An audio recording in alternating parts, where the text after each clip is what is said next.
Ya Tuhanku,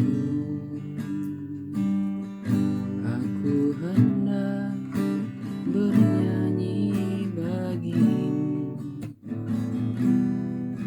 selama ku hidup. Ya Allahku, aku hendak bermazmur bagimu selagi ku ada.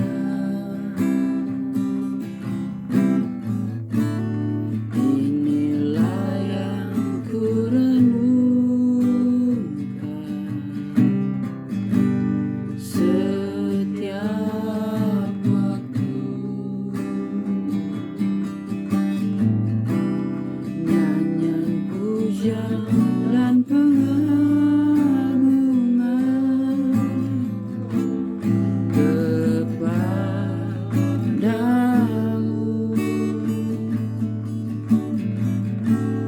Biarlah manis kau dengar, Tuhan, manis kau dengar, Tuhan, dan hatiku bersuka Ya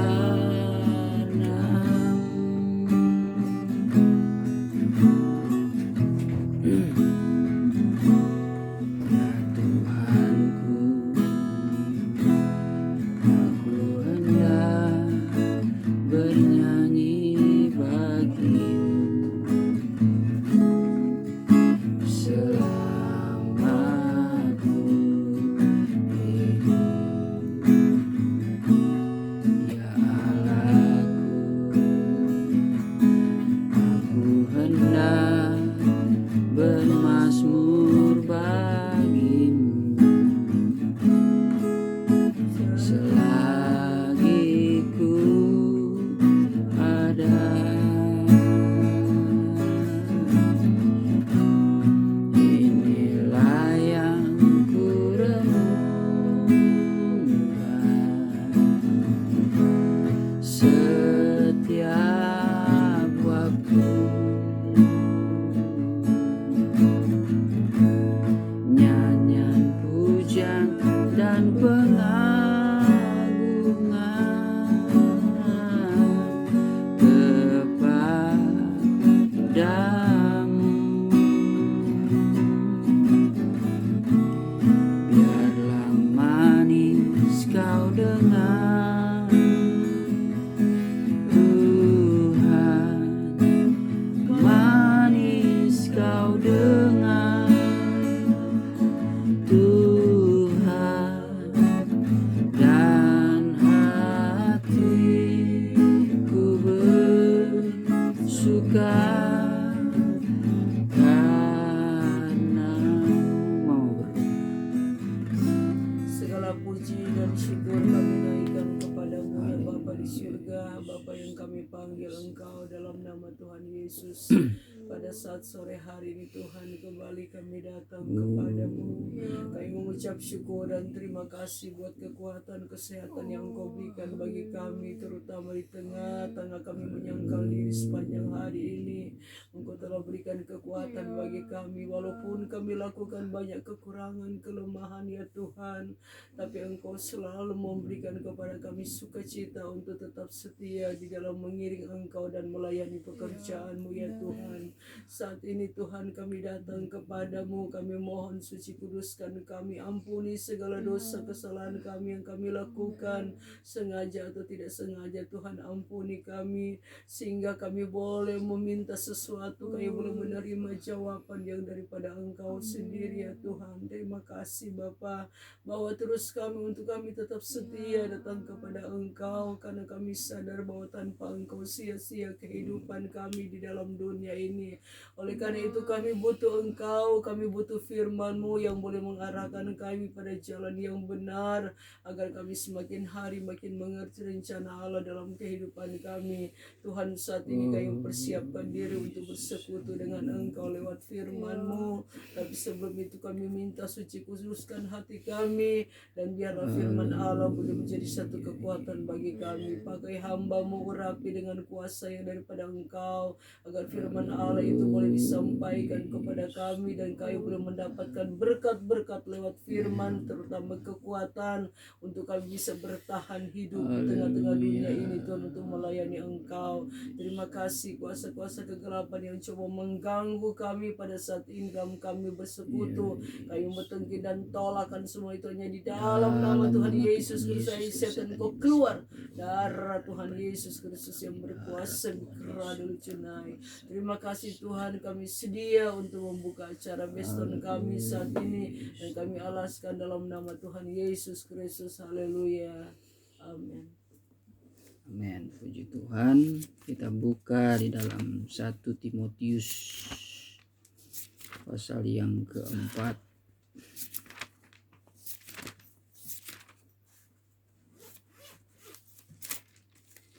1 Timotius 4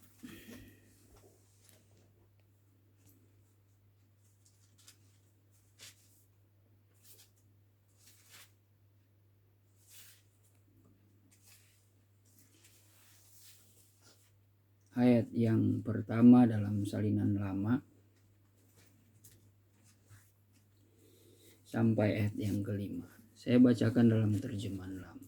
Tetapi roh itu berkata dengan nyata bahwa pada akhir zaman beberapa orang akan gugur daripada iman, sebab berpaling kepada penguasa yang menyesatkan orang dan kepada beberapa pengajaran setan-setan. Oleh keadaan orang munafik yang memberitakan dusta, yang di dalam perasaannya seperti diselar dengan besi hangat, sambil melarangkan menikah dan memantangkan berbagai-bagai jenis makanan yang dijadikan Allah, supaya diterima dengan syukur oleh orang yang beriman dan yang mengetahui akan hal yang benar. Karena sekalian yang dijadikan Allah itu baik, dan satu pun tiada patut terbuang, jikalau ia itu diterima dengan syukur. Karena itulah dikuduskan oleh firman Allah dan oleh doa. Puji nama Tuhan. Kita patut bersyukur kalau pada saat ini kembali lagi kita diingatkan lewat kebenaran firman Tuhan bahwa sesungguhnya perkataan dari Rasul Paulus ini adalah suatu perkataan yang mengingatkan kita di mana kita hidup sekarang, termasuk di mana Rasul Paulus dan gereja mula-mula itu hidup. Mereka mengalami tantangan yang begitu berat, dan Paulus katakan bahwa ia sedang hidup di akhir zaman. Dan memang di dalam pengajaran rahasianya diungkapkan bahwa di zaman gereja itu adalah zaman Roh Kudus, yang merupakan zaman yang terakhir menuju kepada zaman yang baru, yaitu di zaman 1000 tahun damai. Makanya di zaman Roh Kudus ini adalah zaman di mana kemurahan Tuhan itu akan dilimpahkan, janji Tuhan akan digenapi, bahwa gereja yang setia akan senantiasa masuk ke dalam pengangkatan, akan mengalami suatu kehidupan yang kekal dan disempurnakan imannya. Tetapi kita harus tahu bahwa sesungguhnya sebelum kita mengalami kesempurnaan dan menikah dengan Tuhan Yesus, ada masa-masa ujian yang berat yang dialami gereja sebagai bentuk bagaimana Tuhan berhak menguji iman gereja. Apakah iman gereja ini sudah dewasa, sudah siap disempurnakan, atau masih kepada iman yang berpadan dengan asas-asas ajaran-ajaran dasar daripada Tuhan, oleh karena mujizat, penumpangan tangan, baptisan air dan sebagainya, atau mencapai kepada pendewasaan iman, di mana kehidupan gereja Tuhan yang mandiri, yang bisa dikatakan sekalipun tanpa ada kuasa mujizat yang berlaku dalam kehidupan gereja Tuhan, mereka tidak akan pernah meninggalkan Tuhan. Sekalipun nyawa mereka akan meregang, tetapi cinta dan kasih mereka tidak akan pernah tidak akan pernah terhenti, tidak akan pernah hilang daripada diri mereka, sebab mereka akan mencintai Allah sampai akhir hidup mereka. Dan memang kendalanya kalau kita perhatikan kembali di dalam ayat pokok kita, bahwa di situ dikatakan roh di sini menunjuk kepada roh Tuhan ya, karena ada huruf kapital, berkata dengan nyata bahwa pada akhir zaman beberapa orang akan gugur daripada iman. Ya, orang yang gugur daripada iman tentu adalah orang yang tidak diperkenankan oleh Tuhan. Ibrani pasal yang ke-10 ayat yang ke-30 berapa itu? 38 coba baca. Ibrani 10 ayat yang ke-38. Ibrani 10 ayat 38, tetapi orangku yang benar akan hidup oleh iman, dan apabila ia mengundurkan diri maka aku tidak berkenan kepadanya. Ya, jadi orang yang berkemenangan di dalam Tuhan, orang yang benar, orang yang katanya beriman, harusnya dia tidak akan undur daripada Tuhan. Sebab kalau undur daripada Tuhan, atau dikatakan bahasa Paulus ini gugur di dalam suratan Timotiusnya, maka mereka adalah orang yang tidak diperkenankan oleh Tuhan. Kenapa? Apa yang menyebabkan di akhir zaman ini banyak gereja Tuhan itu gugur daripada iman? Karena mereka berpaling kepada penguasa-penguasa di dunia ini. Lalu penguasa ini justru malah menyesatkan banyak orang, dan beberapa pengajaran setan-setan juga yang mereka bawakan juga ya, banyak sekali orang-orang tertipu ya. Dan pengajaran setan di sini dalam 1 Timotius 4 mengatakan bahwa ya, menjadikan orang munafik, lalu memberitakan kebenaran yang dusta, lalu dikatakan perasaan mereka yang betul-betul seperti diselar dengan besi hangat. Kalau dalam salinan baru itu mereka dicap dengan angka ya. Yang hati nuraninya memakai cap mereka. Ya, yang hati nuraninya, artinya hati nurani itu adalah modal yang diberikan Allah, yang diciptakan Allah ketika mereka lahir ke dalam dunia ini. Hati nurani ini adalah suatu perasaan yang lembut, perasaan kasih, perasaan yang sensitif, perasaan yang sangat peka dengan kebaikan. Tetapi jikalau nurani ini sudah dicap dengan cap mereka di sini, yaitu mereka yang mengikuti kehendak roh daripada roh jahat, setan-setan, maka nurani mereka itu akan hilang. Itulah sebabnya Tuhan pernah mengatakan ketika Tuhan bernubuat tentang akhir zaman, dia mengatakan bahwa ya di hari-hari terakhir justru kedurhakaan itu semakin bertambah, dan kasih banyak orang akan menjadi dingin. Coba kita buka Matius 24 ayat yang ke-12.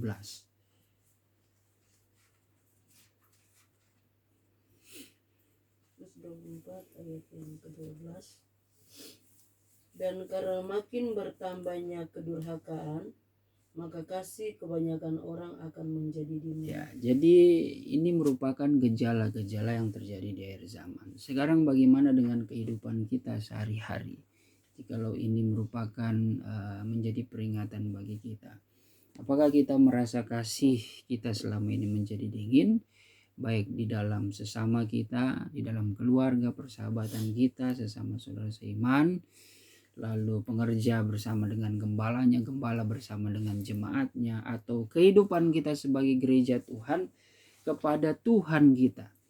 Apakah kasih kita sudah menjadi dingin? Kalau kasih kita sudah menjadi dingin, berarti kita orang-orang yang durhaka. Selalu saya ingatkan bahwa orang yang dikatakan kasih menjadi dingin, saya identikan dengan kasih yang pura-pura, kasih yang munafik. Ya, seperti yang dikatakan 1 Timotius 4 ini, bahwa keadaan orang munafik yang memberitakan dusta. Jadi saya bisa simpulkan ini maksud juga merupakan peringatan bagi kita, hati-hati dengan perkataan munafik. Menyampaikan berita-berita yang dusta itu adalah orang-orang munafik. Jadi terkadang manusia itu kalau sudah berbuat salah seringkali membela dirinya dan membuat berita-berita yang bukan kebenaran tetapi pembenaran gitu. Jadi hanya untuk membela dirinya, hanya untuk menutupi kesalahan dirinya, atau hanya untuk kepentingan pribadi, kepentingan sendiri. Ya, ini juga terjadi sebenarnya di semua kalangan, di semua bidang, di segala aspek kehidupan manusia. Saudara, mungkin di lingkungan pekerjaan pastilah orang-orang di atas ada juga yang seperti itu. Mereka memberikan informasi, memberikan berita-berita yang dusta, yang bukan kebenarannya, tetapi justru pembenaran hanya untuk mencari kehormatan dari manusia demi mencari jabatan.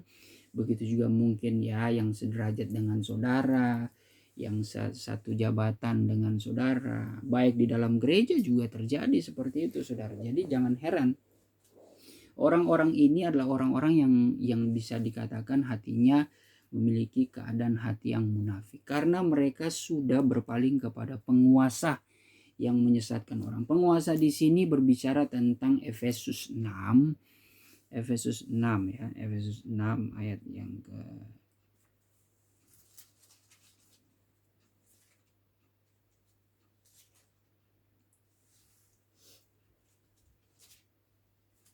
Efesus 5 maksud saya.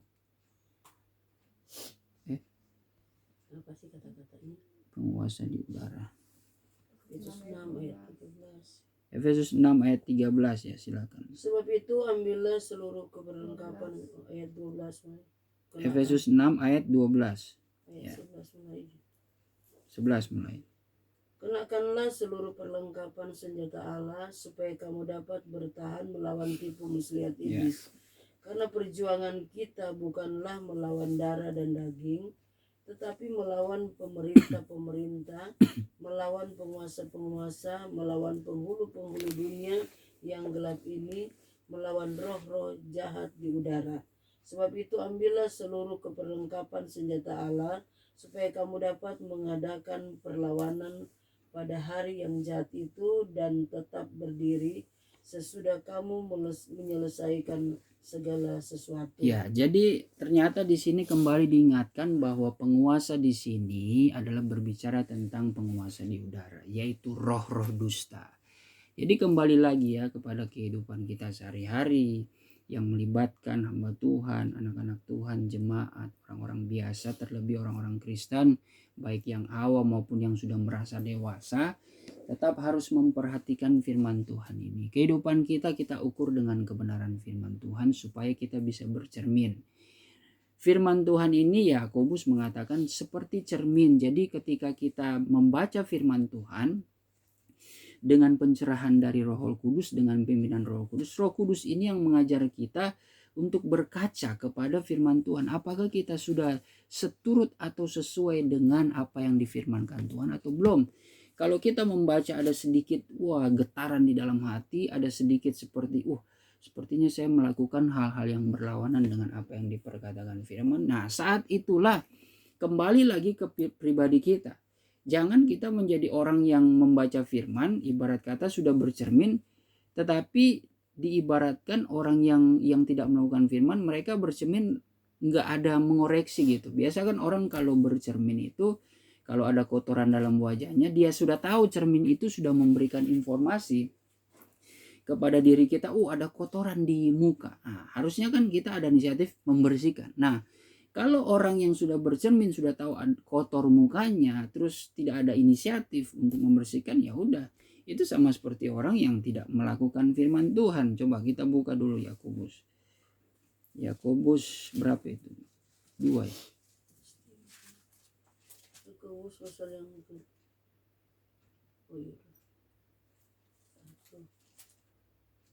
Yakobus itu yang cermin ya. Iya. Yakobus pasal yang ke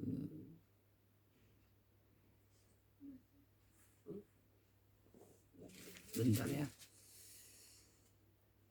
Yakobus cermin kan? Yakobus 1 ayat yang ke 22 mulai. Silakan.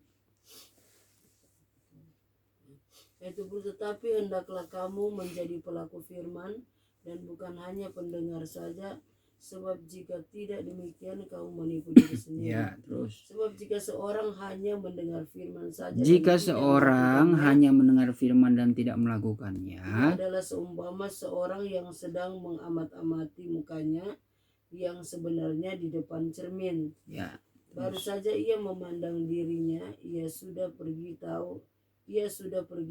atau ia segera lupa bagaimana rupanya. ya, sampai di situ dulu. Jadi itu digambarkan oleh Yakobus, orang yang mendengar firman tetapi tidak melakukannya itu seumpama orang yang sedang mengamat-amati mukanya yang sebenarnya di depan cermin. Jadi cermin itu sudah seperti digambarkan ya, apa ya, firman Tuhan ibarat orang yang sedang berkaca. Itu cermin itu kan menjadi suatu apa ya, media yang memberitahu wah tubuh kita ini mungkin ada kotornya atau bagaimana, dan kita sedang mengamat-amati. Tapi mereka yang tidak melakukan, ternyata orang yang sudah memandang dirinya di cermin, namun ia pergi gitu. Dan ketika ia pergi ya udah, dia udah lupa kotor di mukanya itu seperti apa, karena ya mungkin dia sudah sibuk dengan kehidupannya sendiri. Artinya cermin itu yang akhirnya justru jadi tidak berguna bagi kehidupannya, dalam pengertian ya kehidupan kita sebagai orang percaya kalau mendengar namun tidak melakukannya, ibarat kata kita sudah menerima firman. Nah, firman Tuhan itu seperti sudah memberikan informasi. Wah, seperti kita sedang berkaca. Kaca itu sedang memberikan informasi kepada orang yang mengamati dirinya di kaca. Oh, ternyata ada hal yang kotor. Nah, kalau kita tidak ada inisiatif, ya udah, kita pergi begitu saja dengan wajah yang masih kotor. Begitulah ibarat kehidupan orang yang mengerti firman Tuhan, menerima firman tetapi tidak melakukannya. Namun di ayat selanjutnya dikatakan Yakobus 1 ayat 25, tetapi barang siapa meneliti hukum yang sempurna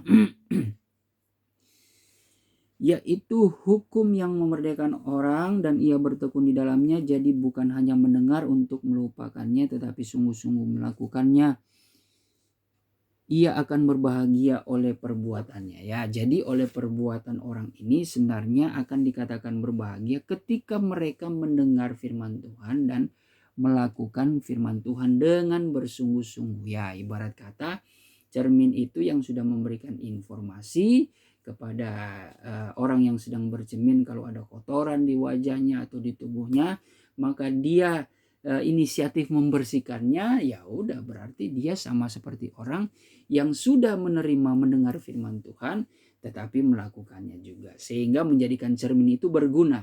Nah, sama seperti gambaran menjadikan firman Tuhan yang sudah menegur kita itu betul-betul nyata, menjadi sesuatu hal yang digenapi di dalam kehidupan kita. Nah, itulah sebabnya kembali lagi dalam ayat pokok kita di 1 Timotius 4, hati-hati dengan penguasa-penguasa yang ada di udara, pendusta-pendusta, di mana mereka ini hidup dengan kemunafikan, ya, dalam pengertian dikatakan berita-berita dusta yang terjadi.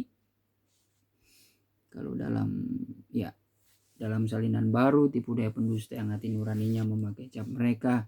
Dan pendusta-pendusta ini dengan mengatakan melarang orang kawin, melarang orang makan makanan yang diciptakan Allah dan sebagainya. Yaitu hal ini sebenarnya kalau kita pelajari sudah menjadi konsep dalam suatu gereja agamawi ya, di muka bumi ini. Ada gereja yang mengakunya gereja Kristus tetapi ternyata memiliki konsep yang melarang orang untuk kawin, ya, dengan alasan demi kerajaan Allah.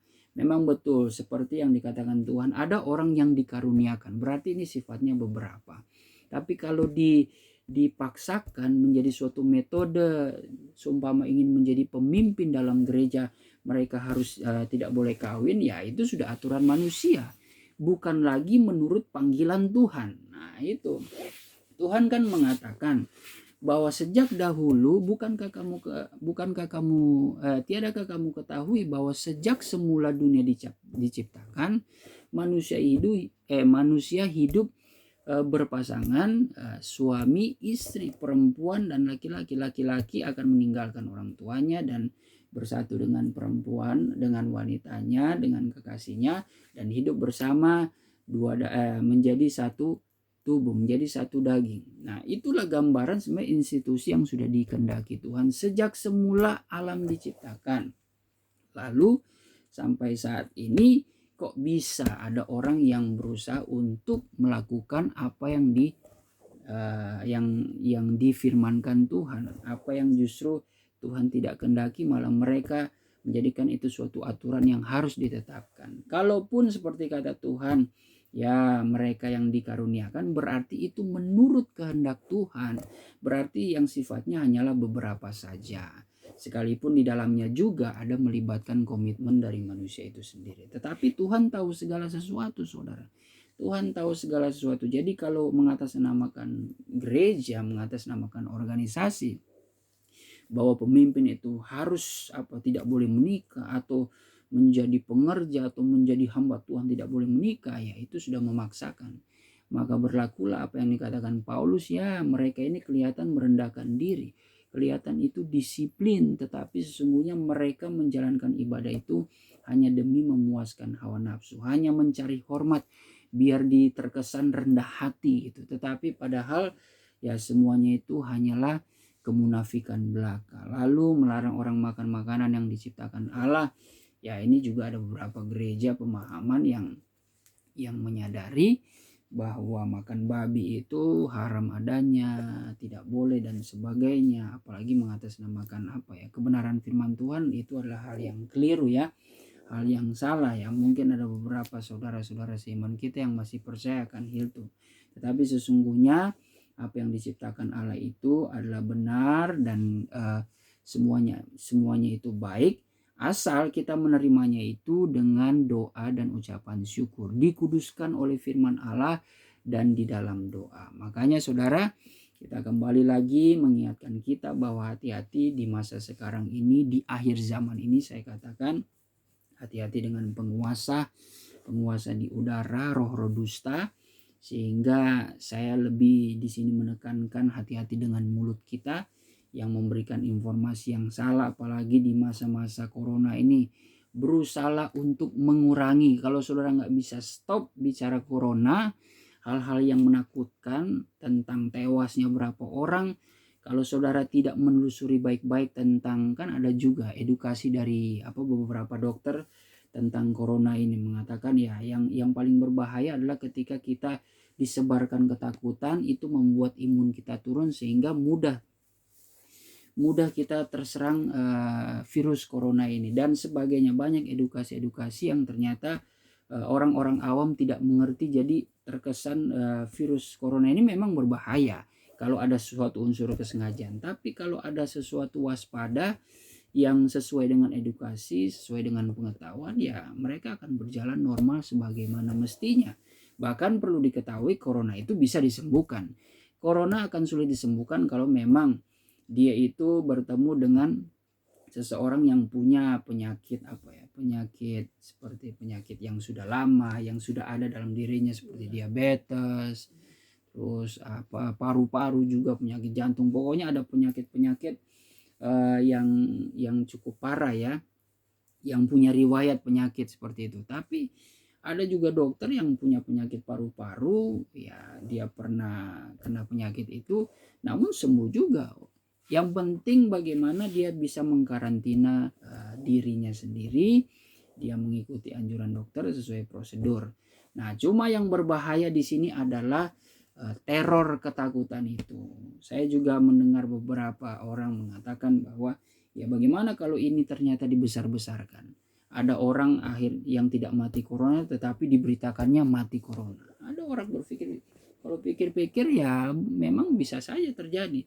Orang tidak mati corona tetapi diinformasikan dari rumah sakit, oh corona. Atau rumah sakit sudah menyatakan ini enggak mati corona. Tapi orang-orang yang dengar itu karena sudah berada di situasi corona, bilang dia corona. Karena gejala, dia sesak nafas, batuk, pilek, demam dan sebagainya. Akhirnya mereka bisa, ini corona. Akhirnya ya udah sampai terus ke orang-orang lebih banyak lagi di luar sana. Akhirnya orang mati itu karena orang yang mati seharusnya bukan corona, tetapi ditangkapnya ternyata karena corona. Ya, ini yang berbahaya, berita-berita dusta. Selain itu ya berita-berita sehari-hari kita. Hati-hati dengan mulut kita memberikan informasi yang bisa menyebabkan perpecahan, bisa menyebabkan perselisihan karena kita tidak tahu kebenarannya. Ya intinya karena memang sudah banyak berita-berita dusta.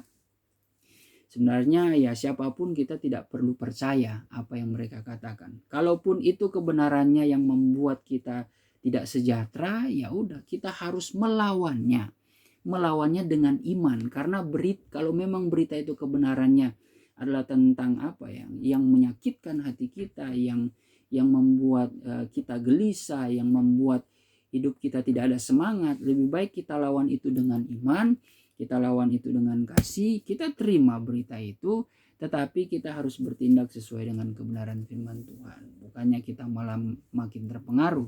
Jadi hati-hati seperti perkataan Paulus bahwa Roh dengan tegas mengatakan bahwa waktu-waktu kemudian ada orang yang akan murtad dan mengikuti roh-roh penyesat. Jadi jadilah orang-orang yang tidak murtad mengikuti roh-roh penyesat, karena itu akan membinasakan kehidupan jiwa kita. Puji nama Tuhan, demikian firman Tuhan. Kita akan berdoa dan menyembah Tuhan.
Benar ya Tuhan, kemurahan-Mu lebih daripada hidup kami di dalam dunia ini.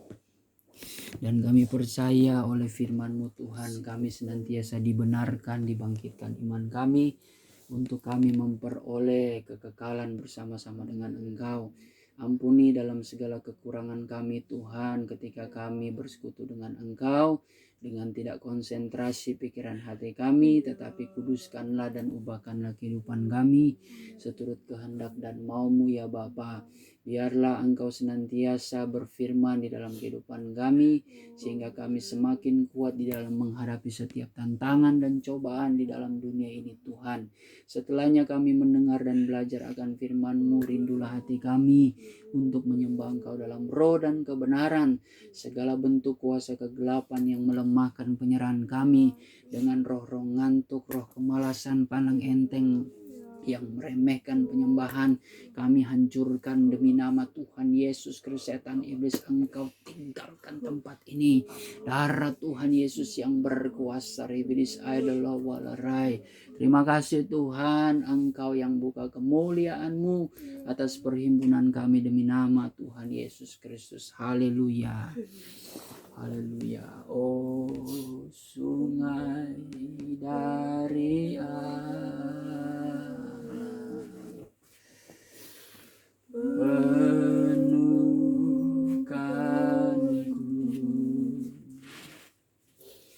oh sungai dari Allah, mengalir dalamku,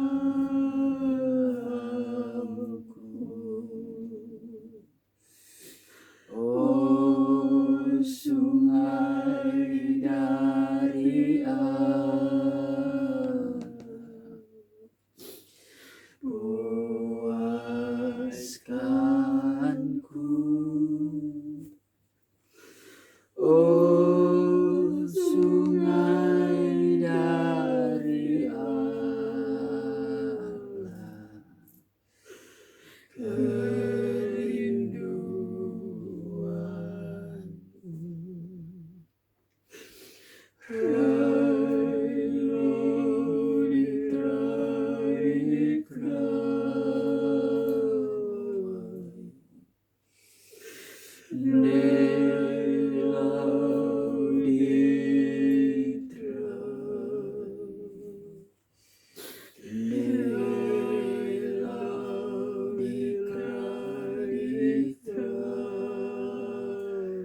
Akulah gembala yang baik, gembala yang baik menyerahkan nyawanya ganti segala domba-dombanya berkelahi tonight.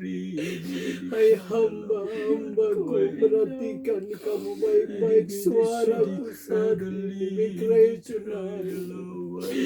Kamulah yang sudah menarik hatiku sehingga aku turun dan melayani kamu berkelahi dulu tonight.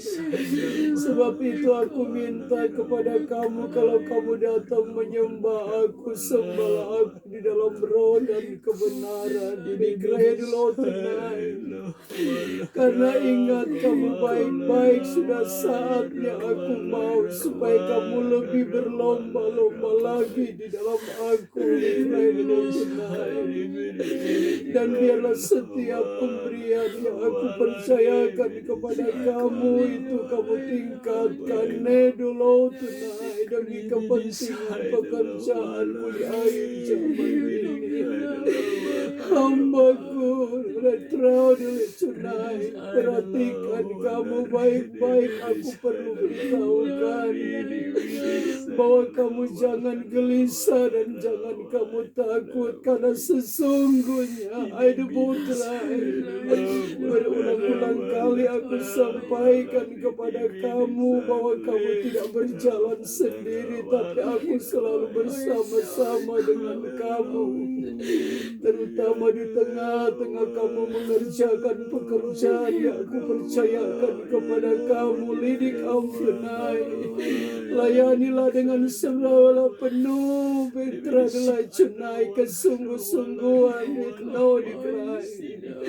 Jangan sampai kamu memandang remeh setiap panggilanku dalam hidup kamu Bikrai cenai. Tapi aku mau supaya kamu harus menjadi berkat di tengah-tengah dunia ini. Lain putrai dulu sik ada botunai, waspada kamu di hari-hari ini. Karena firman yang aku datangkan kepada kamu bahwa pada akhir zaman di mana roh Bikrai cenai berkata, banyak orang yang akan gugur daripada iman tetapi aku mau supaya kamu tetap setia dan berpegang kepada apa yang aku telah berikan kepada kamu. Nilo tenai hamba-hambaku Petra Nilo tenai dikrai. Sesungguhnya di hari-hari ini aku mau supaya setiap perkataan dan ucapan kamu itu membawa berkat bagi orang lain, yang boleh membangkitkan iman percaya mereka untuk selalu berpaut kepadaku Bikrai Cunai. Karena aku yang empunya segala sesuatu yang ada di dalam dunia ini, bahkan segala isinya Bikrai Lotunai. Aku yang dapat menentukan segala sesuatu I know decry, kalau kamu tidak meragukan aku, kamu akan melihat aku akan bekerja dengan luar biasa dalam setiap kehidupan kamu. Baik adalah tonight, sekali lagi aku katakan kepada kamu, lebih lagi kamu mendekat diri kepadaku, dan tetaplah kamu hidup dalam kerendahan dan kesucian.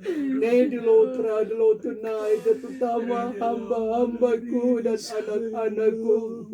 Banyaklah kamu bersekutu dengan aku melalui firman dan rohku, karena di dalamnya ada kekuatan yang baru yang kamu boleh rasakan setiap kamu datang kepadaku menyembah aku. No decry, roh yang dapat memberi kekuatan semangat bagi kamu dalam melayani aku, sehingga kamu akan melihat berkat-berkat rohani yang aku berikan kepada kamu. Bahkan akan aku berikan berkat jasmani bagi kamu juga, untuk memelihara kehidupan kamu yang ada di dalam dunia ini. Nelo tunadikrai, mengertikah kamu, hamba-hambaku? Jangan kamu khawatir dengan keadaan ini, bikredelo tunai, karena masa-masa ini adalah masa-masa pemulihan bagi gerejaku, bikredelo tunai. Lady Mika, no delitra adalah tunai. Satu saat kamu akan lihat ada pemulihan yang akan terjadi, sebab aku mau supaya kamu benar-benar hidup berkenan di hadapanku. Jaga setiap ucapan-ucapan kamu, tinggalkan hal-hal yang tidak aku kehendaki, tapi jadilah kamu terang di tengah-tengah keluarga, terutama di tengah-tengah pelayanan pekerjaan. Mengertikah kamu? Peganglah teguh-teguh apa yang aku telah berikan kepada kamu. Nedikradelo tenai, lesik aidibotunai, kradelo cunodikrai, aidibotunodikrai. Hai hamba-hambaku, aidibotunai, aku beritahukan kepada kamu. Dek aidibotunai, ada sesuatu yang aku akan berbuat yang belum pernah kamu lihat dengan mata. Nedolotra di kontenai.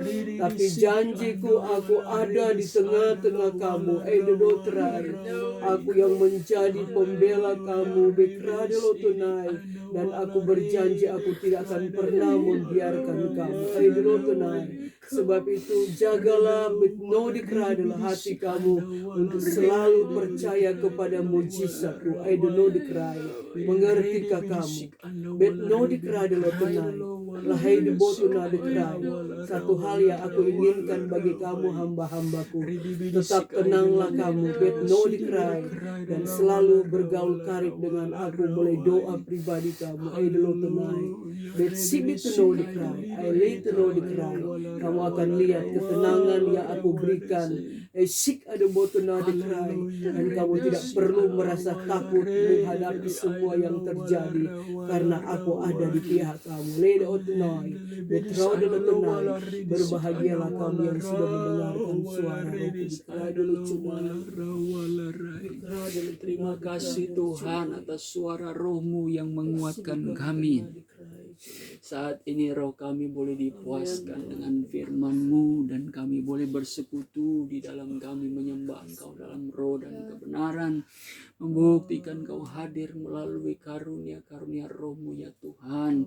Biarlah kami selalu rindu Tuhan, selalu bersekutu manis dan indah dengan Engkau di dalam penyembahan, karena disitulah letak kekuatan dan penghiburan kami menghadapi masa-masa sukar Tuhan, sehingga kami boleh senantiasa lari kepada Engkau yang memberikan perlindungan dan berkat yang daripada-Mu. Terima kasih Tuhan, diberkatilah kami saat ini.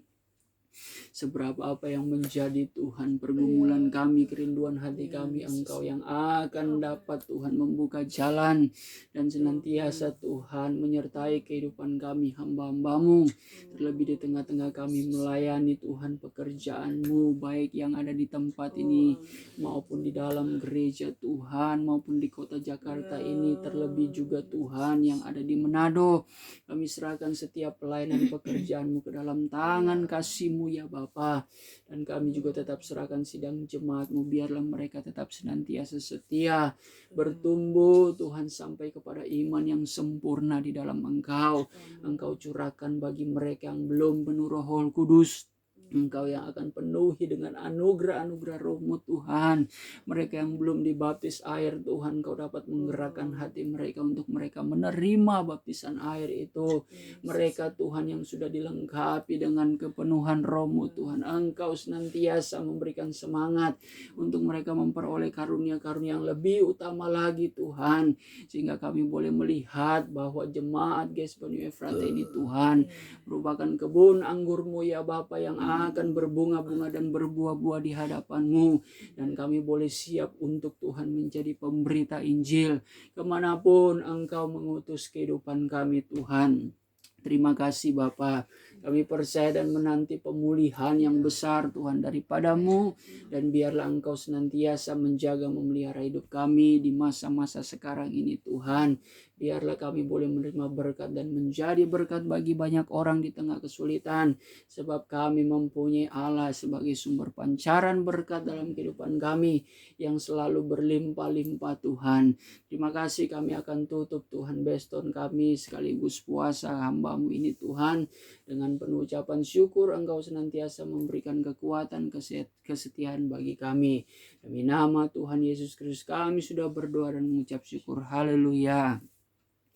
Saudara dan saudariku yang dikasihi Tuhan, terimalah berkat damai sejahtera yang daripada Allah Bapa di sorga, oleh cinta dan kasih sayang anak-Nya yang tunggal yaitu Tuhan Yesus Kristus, di dalam persekutuan Allah Roh Kudus yang memberikan penghiburan pengharapan yang baru, dan akan memberikan Tuhan kekuatan yang baru, sukacita sorga. Berkat ini akan menjadi berkat kemenangan atas kita mulai hari ini, esok, sampai Tuhan Yesus datang kembali menjemput gerejanya di atas awan-awan, dalam kemuliaan yang kekal sebagai Raja di atas segala raja. Haleluya, haleluya.